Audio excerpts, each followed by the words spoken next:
Salut! Bienvenue sur la chaîne!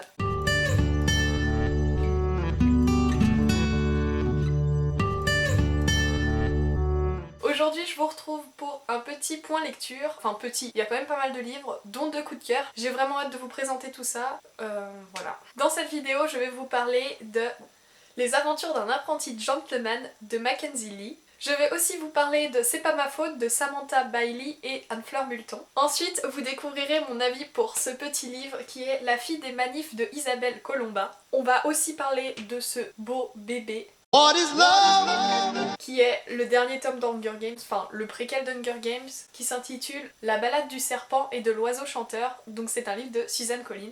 Vous découvrirez aussi mon avis sur La vie, l'amour, tout de suite, de Julie Briand et Catherine Sigret. Et enfin, je vous parlerai de ce petit manga qui s'intitule Autour d'elle, de Shino Torino.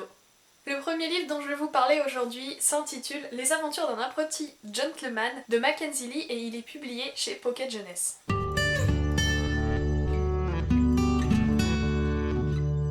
Dans ce livre, nous faisons la rencontre de Monty, un personnage qui rend fou tout son entourage, c'est-à-dire homme, femme, mais surtout son père, puisque son père veut faire de lui l'héritier du domaine familial. Cependant, Monty a la tête complètement ailleurs, particulièrement dans les fêtes, dans les soirées et dans l'alcool. Jusqu'au jour où son père lui offre sa dernière chance, sous peine d'être déshérité. Accompagné de Felicity, sa sœur, Percy, son meilleur ami, et Monsieur Lockwood, son précepteur, Monty part pour un long voyage. Bien que ce long voyage ait pour but de remettre Monty dans le droit chemin, ce dernier décide d'en profiter pour s'amuser. À la grande surprise de Percy et Felicity, mais pas du tout de Monty, ce voyage devient une véritable épopée burlesque, puisque les mauvaises habitudes de Monty le suivent partout. Monty devient rapidement la proie d'une chasse à l'homme. Rien de très historique dans ce roman, mis à part que l'histoire se déroule au XVIIIe siècle. À mes yeux, c'est un roman qui est totalement actuel puisque les sujets abordés sont ceux de nos sociétés aujourd'hui. Felicity, Percy et Monty incarnent des personnages hauts en couleur mais surtout des personnages très modernes puisqu'ils permettent d'aborder des thèmes tels que le racisme, la place de la femme dans la société, l'homosexualité, la bisexualité et plein d'autres choses super importantes. Pour en revenir au contexte historique, je dois avouer que je n'ai pas été totalement transportée au XVIIIe siècle avec ce livre, mais j'ai été ravie d'assister à un bal à Versailles, d'assister à une grande fête à Venise, mais mis à part ça et quelques questions de piraterie, je dois avouer que le contexte ne m'a pas semblé très important dans ce livre. J'ai eu beaucoup de mal à entrer dans cette lecture, je voyais pas du tout où l'auteur allait me mener, mais finalement, je dois avouer que la plume très dynamique m'a vite transportée. Le seul truc qui m'a un peu embêtée pendant cette lecture, mis à part le fait que le début m'ait semblé un peu long, c'est que les chapitres étaient très longs et je suis partisante des chapitres courts. Du coup, ça m'a un peu posé problème, j'avais du mal à avancer dans ma lecture parce que je m'arrêtais au milieu des chapitres et j'avais du mal à comprendre ce que je lisais parfois. Mais finalement, une fois que j'étais plongée dedans, je dois avouer que les chapitres ne m'ont plus posé de problème. J'ai vraiment dévoré le livre en une seule fois, ça a été très rapide à lire. L'histoire est parfois pathétique, parfois même grotesque, mais je dois avouer qu'elle m'a arraché pas mal de sourires, surtout avec les débauches du personnage de Monty. En soi, c'est un livre super original et passionnant à découvrir que je vous recommande de tout cœur. Ensuite, je vais vous parler de C'est pas ma faute de Samantha Bailey et Anne-Fleur Multon qui est publié chez Pocket Jeunesse lui aussi.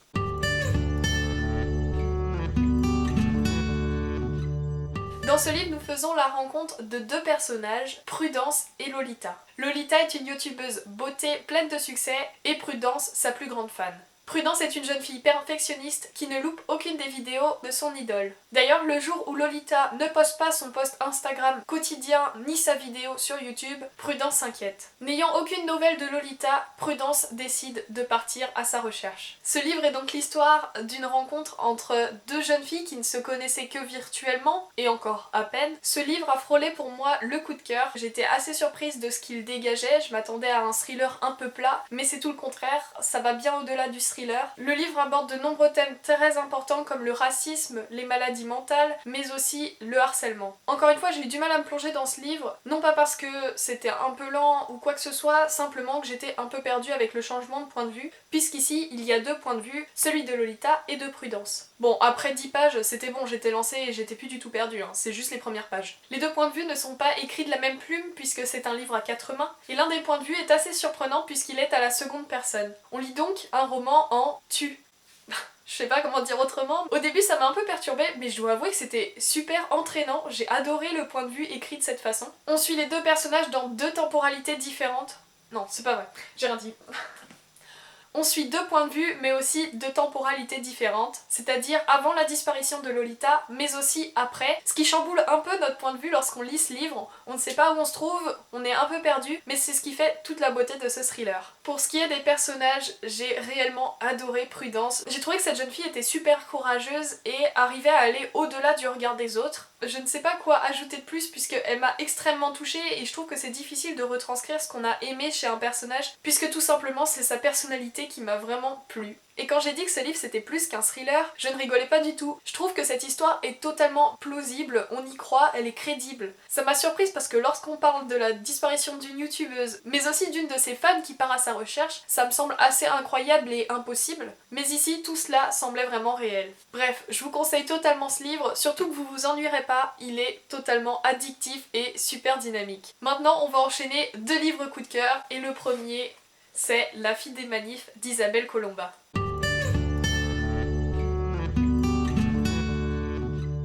Que dire mis à part que ce livre traite tellement de sujets super importants et qu'il est super addictif. Il est super. Voilà. Ici on suit Barbara, une jeune fille engagée qui marche pour le climat. Mais Barbara est tellement engagée qu'elle devient rapidement le visage de ce mouvement. Sauf qu'un jour elle est interviewée et face aux caméras elle dit le mot de trop. Enfin, du moins c'est ce qu'on cherche à lui faire croire, puisque juste après cette médiatisation, Barbara subit un lynchage médiatique. Bien que le résumé indique que dans ce livre, on va aborder le thème de l'urgence climatique, ce livre va bien au-delà de ça. En commençant ce livre, j'ai été assez étonnée de la citation d'entrée. Isabelle Colomba cite la musique Beau à la folie, qui est extrait de l'album Janine de L'Homme Pâle. Vous devez connaître la mélodie. Alors au début, j'ai eu un peu de mal à comprendre pourquoi ce choix, je ne voyais pas le rapport avec l'urgence climatique, surtout qu'on parle bien de Beau à la folie, une musique très personnelle de L'Homme Pâle dans lequel il aborde la folie de sa grand-mère. Au début, je voyais vraiment pas le lien avec ce livre jusqu'à ce que je le referme. Et depuis, il est impossible pour moi de détacher cette citation de ce livre. Cette citation est parfaitement en accord avec ce qui se passe dans La fille des manifs. La forme écrite de ce livre est assez originale puisque l'on suit Barbara à travers un journal qu'elle adresse à sa grand-mère Annie qui est décédée. Alors au début on ne sait pas pourquoi elle l'adresse spécialement à cette grand-mère, mis à part que c'est la seule personne qui est décédée dans sa famille, donc ça touche énormément Barbara. Toujours est-il qu'on va découvrir pas mal de choses sur sa grand-mère et c'est une autre partie du roman super important. L'écriture d'Isabelle Colomba est très poétique et ça se retranscrit à travers les mots de Barbara. La jeune fille fait des phrases totalement époustouflantes pour son âge, elle a 17 ans mais elle écrit terriblement bien. D'ailleurs, il y a un passage du livre qui le fait remarquer lorsque Barbara est en cours de français. Bon, quand on parle de journal intime, on se dit que ça risque d'être un peu personnel, mais dans ce livre, c'est pas du tout le cas, puisque Barbara, malgré le fait qu'elle s'adresse à Annie, sa grand-mère, on est totalement emporté avec elle, on a l'impression de la suivre au quotidien. Il y a seulement quelques remarques qui sont très personnelles, qui sont adressées à Annie, et qui nous permettent de découvrir au fur et à mesure une histoire parallèle, donc celle de la grand-mère de Barbara. J'en peux plus, ma mèche, c'est insupportable, elle arrête pas d'aller dans mes yeux.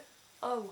Bon, on peut voir que j'ai adoré la plume d'Isabelle Colomba, je sais pas si vous voyez à l'écran, mais il y a plein de post-it. Je pense que je vais vous lire à la fin quelques citations parce que vraiment ce livre, rien que pour son écriture, il est superbe. Déjà, le sujet est très important à aborder, mais en plus, vraiment la plume fait totalement la différence. Ce livre est très court et après réflexion, je pense qu'il aurait pu être un petit peu plus long pour approfondir un peu certains thèmes. D'autant plus que ici, je trouve qu'il est un peu gentillet, c'est-à-dire que l'histoire finit un peu trop bien, tout se tourne un peu trop bien et ça aurait pu dégénérer beaucoup plus. Enfin, vous verrez si vous le lisez, vous comprendrez peut-être ce que je veux dire. Mais bon, ça n'enlève en rien le fait que j'ai adoré ce livre et qu'il est vraiment parfait comme ça. Ah oui, et j'allais oublier. Dans ce livre, pas besoin d'avoir les mêmes idées que Barbara pour accrocher à l'histoire, puisque le principal sujet à mes yeux, c'est le fait d'être engagé, le fait de croire en une cause et de se battre pour celle-ci. Donc à mes yeux, même s'il me semble logique d'adhérer aux propos de Barbara, vous n'êtes pas obligé d'être totalement d'accord avec elle pour comprendre ce qui motive cette jeune fille à manifester et à donner son opinion. Voilà pour ce livre, j'espère vous avoir convaincu parce que moi je l'ai vraiment adoré. D'autant plus que c'est un coup de cœur totalement inattendu, j'en attendais vraiment pas autant de ce livre. Alors je vous lis quelques citations juste pour que vous ayez une petite idée de la plume d'Isabelle Colomba.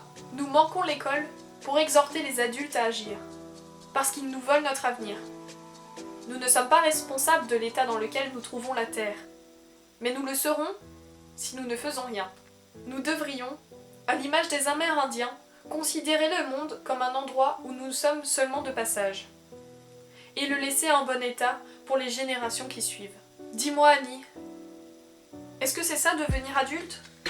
Réaliser que chacun, obsédé par ses petits intérêts, préfère se tromper d'ennemis ou de combat plutôt que de changer le monde? Je mets peut-être un peu trop d'intonation et mes sourcils ils doivent faire des montagnes russes. Je suis désolée, c'est comme ça que je lis quand je lis à voix haute. Maintenant, on va parler de la bricasse de ce point lecture. Bon, c'est pas un livre non plus immense, il fait quand même 604 pages, c'est déjà pas mal. D'autant plus que les autres sont plutôt petits. Vous devez vous douter de quel livre il s'agit, puisque j'arrête pas d'en parler, et j'en ai parlé pendant très longtemps dans ma vidéo précédente. Bon, aussitôt acheté, aussitôt dévoré. Il est pas resté longtemps dans ma palle. Il s'agit du dernier Hunger Games, enfin plutôt du préquel d'Hunger Games, intitulé La balade du serpent et de l'oiseau chanteur, publié chez Pocket Jeunesse et écrit par Suzanne Collins.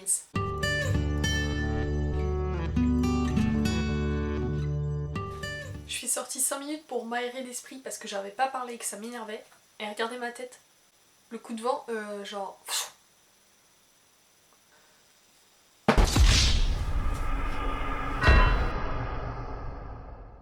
Je sens que je vais avoir beaucoup de mal à parler de ce livre. Non pas que je l'ai pas aimé, hein, c'est un coup de cœur. Mais bon, il y a tellement de trucs à dire. Déjà, c'est trop bien quoi. L'intervention utile. Bref, dans ce livre, on suit le personnage de Snow, donc c'est le président Snow que l'on connaît de la saga Hunger Games, sauf qu'ici on le suit dans sa jeunesse, donc il a 18 ans, il est encore à l'école, donc l'équivalent du lycée, et il entame sa dernière année. Ce livre c'est un peu une claque, j'avais carrément peur de me lancer dedans, j'avais vraiment peur que dans ce livre, Suzanne Collins trouve des excuses, des raisons aux actes ignobles que réalise Snow, mais ce n'est pas du tout le cas. L'histoire se déroule 10 ans après la guerre qui a opposé les districts au Capitole. C'est la 10e fois que les Hunger Games vont avoir lieu, mais cette année-ci avec une nouveauté, puisque l'on décide d'attribuer des mentors aux tribus. Coriolanus Snow se voit désigné mentor et on lui donne la responsabilité de Lucy Gray, qui est la tribu féminine du district 12. Coriolanus Snow dans ce livre a déjà des grandes ambitions, mais celle de coacher la tribu du district 12 ne le tente pas vraiment, ce n'est pas sa plus grande ambition et ce n'est pas ce qu'il désire le plus, surtout que c'est la tribu la moins apte à gagner les Hunger Games d'après les années précédentes. La famille Snow que l'on découvre dans ce livre habite au Capitole mais est totalement ruinée et ce à cause de la guerre. Mais Snow, ainsi que sa grand-mère et Tigris, sa cousine, savent que la neige se pose toujours au sommet, puisque la réputation des Snow n'est plus à faire, mais elle est à maintenir. L'ambition de Snow au début de ce livre est d'entrer à l'université, et pour cela il doit se voir remettre un prix à la fin de l'année qui lui permettra d'entrer à l'université et de payer ses frais de scolarité. Sauf que pour cela, Snow doit être irréprochable et il va devoir gagner à travers Lucy Gray, donc sa tribu, les Hunger Games.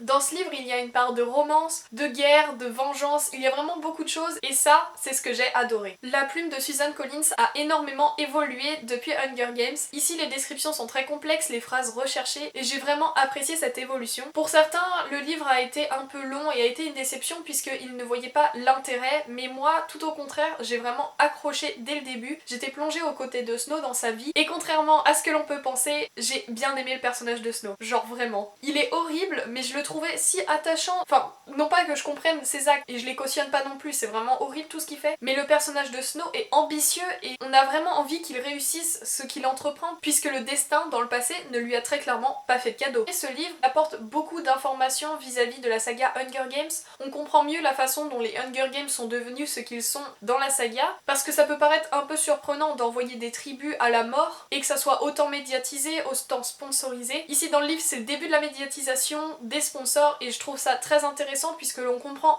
totalement le mécanisme qui s'est mis en place qui a amené à transformer les jeux comme nous les connaissons dans la saga. J'ai apprécié aussi le fait que ici on découvrait le Capitole mais aussi les districts sous l'œil de Snow. On voit tout d'un œil différent, on comprend mieux certains actes, on découvre une vision totalement horrible qui est différente de celle de Katniss Everdeen que l'on connaît de la saga, puisqu'ici Snow a vraiment une façon de voir les choses très particulière. Snow est très élitiste, ça ne semble pas être surprenant. Snow ramène tout à lui, il veut que tout soit bénéfique pour lui et il utilise les gens pour ça. Il y a certains passages du livre que je n'ai vraiment pas aimé, mais ce sont des passages qui permettent de comprendre la psychologie de Snow qui est très particulière. Parfois ça semble dégoûtant de faire ça, mais je trouve que Suzanne Collins a vraiment cerné le personnage Snow et on comprend vraiment comment il a pu devenir celui qu'il est dans la saga. J'ai vraiment aimé ce livre, je pense que vous l'avez compris.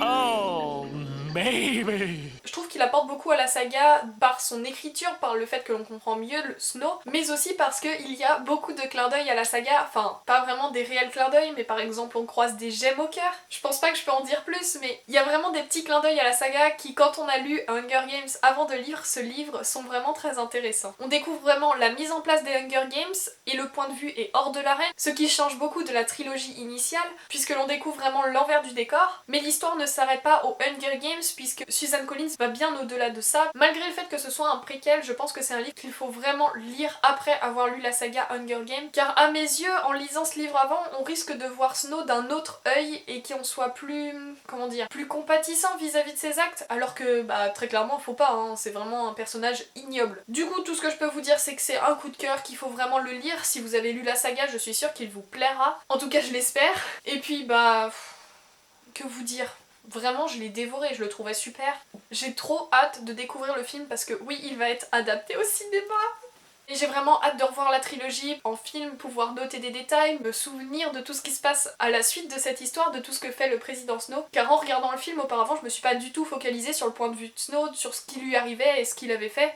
Même si c'est un personnage principal, j'étais vraiment absorbée par Katniss Everdeen, je vais pas vous mentir. Alors que maintenant, il me semble que Snow est vraiment un personnage très important. Bon, je sais, il était important, faut pas détourner mes propos, mais je trouve que maintenant, je le vois vraiment d'un œil différent et j'ai hâte de pouvoir revoir les films pour me faire vraiment une idée sur ce qu'il est dans cette retranscription cinématographique. Bon, maintenant on passe à un livre dont je pense que je vais avoir beaucoup de mal à parler. Non pas que je l'ai pas aimé, c'est tout simplement parce qu'il m'a beaucoup touchée, que c'est un genre que je n'ai pas l'habitude de lire, mais aussi que je l'ai fini tout juste hier soir. Je pense que sur le blog, vous pourrez retrouver un article qui sera plus complet et surtout qui sera plus posé, puisque j'aurai le temps de réfléchir à ce que ce livre représente pour moi. Mais j'ai quand même décidé de vous en parler aujourd'hui plutôt que d'attendre le prochain point lecture, puisque tant que c'est frais, bah je pense que mes mots seront directs et vous verrez vraiment ce que j'en ai pensé. Donc ce livre, il s'agit de La vie, l'amour tout de suite de Julie Briand, qui est accompagnée de Catherine Sigueret.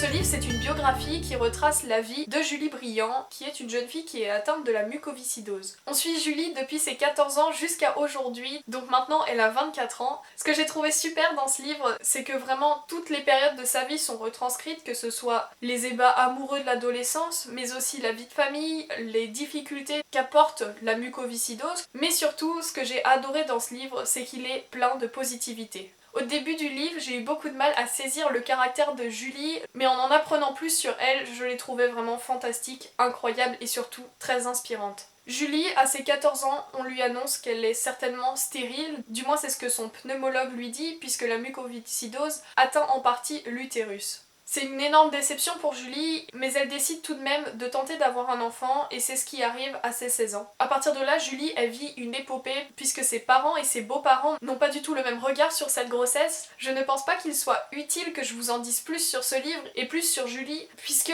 à mes yeux, tout dans ce livre réside dans le fait que l'on apprend à connaître Julie au fur et à mesure des pages pour comprendre celle qu'elle est devenue aujourd'hui, puisqu'aujourd'hui elle tient un blog où elle parle de sa vie de famille, mais aussi de ce que c'est d'être atteint de la mucoviscidose. J'ai vraiment adoré ce livre, d'autant plus que c'était la première biographie que je lisais. J'appréhendais vraiment cette lecture puisque je n'avais jamais lu de biographie avant et j'avais donc énormément d'a priori, notamment le fait que pour moi, une biographie, ça reste impersonnel, c'est très froid et ça nous transporte pas, on n'a pas l'impression de suivre vraiment un personnage mais plutôt de se voir exposer sa vie, alors qu'ici, ce n'est pas du tout le cas. Vraiment, j'ai été plongée aux côtés de Julie durant toute sa vie, enfin du moins ce qui est raconté dans ce roman. Le seul truc qui m'a un peu refroidi dans ce livre, c'est la plume. Le livre est écrit de la même façon que l'on parle. À mes yeux, cela n'a pas été très positif cette façon d'écrire, même si je comprends totalement le choix de ce style d'écriture. Bon, mis à part ça, c'est vraiment un récit touchant. Avec sa joie de vivre, son espoir, Julie réussit à faire des choses miraculeuses, en tout cas c'est ce qui est dit dans le roman. Vraiment,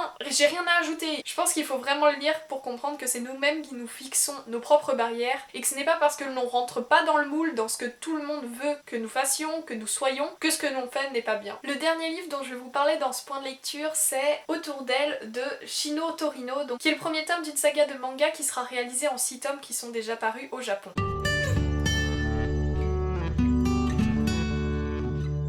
Dans Dans ce manga, nous faisons la rencontre de Michiru et Maya, deux jeunes femmes qui étaient ensemble lorsqu'elles étaient en faculté. Mais un jour, Michiru disparaît et pendant 5 ans, elle ne donne plus de nouvelles à son amie Maya. Ce jusqu'au jour où 5 ans plus tard, elle réapparaît dans la vie de Maya. Mais la vie de Michiru a beaucoup changé. Elle est désormais mère célibataire et arrive donc avec un petit garçon au bras, Yuta. Les deux jeunes femmes décident donc de réaménager ensemble, mais en tant qu'amies, elles ne veulent pas redevenir concubines. Ce manga est très loin d'être un coup de cœur, mais il m'a beaucoup plu, puisque l'on découvre un foyer aimant, des personnages originaux et une vie assez simple. On découvre rapidement un autre personnage qui vient se mêler à la vie pétillante de ces trois personnages déjà hauts en couleur. J'ai vraiment aimé le fait que ce livre traite de la vie quotidienne et de l'amour qu'on porte aux autres. Cependant, j'ai été un peu freinée par le style du mangaka, puisque certes, les dessins sont pleins de sensibilité et sont vraiment très beaux. Je peux pas enlever ça à ce manga, mais ce qui m'a un peu embêté, c'est un problème de proportion et de point de vue qui était impossible dans le dessin des corps sur certaines planches. Mais bon, c'est vraiment un détail puisque c'est arrivé, je sais pas, peut-être 5 fois dans le manga. Ce n'est pas énorme et ça n'enlève rien au fait que l'histoire est très belle. Mais moi, ça m'a un peu posé problème. Je vous recommande ce premier tome si vous aimez les histoires simples, touchantes, mais aussi pleines de tendresse, car ici on traite vraiment des sentiments, qu'ils soient heureux, tristes ou encore plein de nostalgie. Shino Torino a vraiment su retranscrire l'amour qui peut se développer dans un foyer, même si les personnages qui y vivent ne sont pas vraiment de la même famille. Voilà pour ce point lecture, j'espère que vous vous pencherez à votre tour sur mes coups de cœur, donc je pense notamment à La fille des manifs et Hunger Games, mais aussi à C'est pas ma faute, puisque C'est pas ma faute est un livre qui est sorti avant le confinement, et je pense qu'il a un peu subi le fait que les librairies étaient fermées, donc je vous encourage vraiment à le découvrir, surtout qu'il est vraiment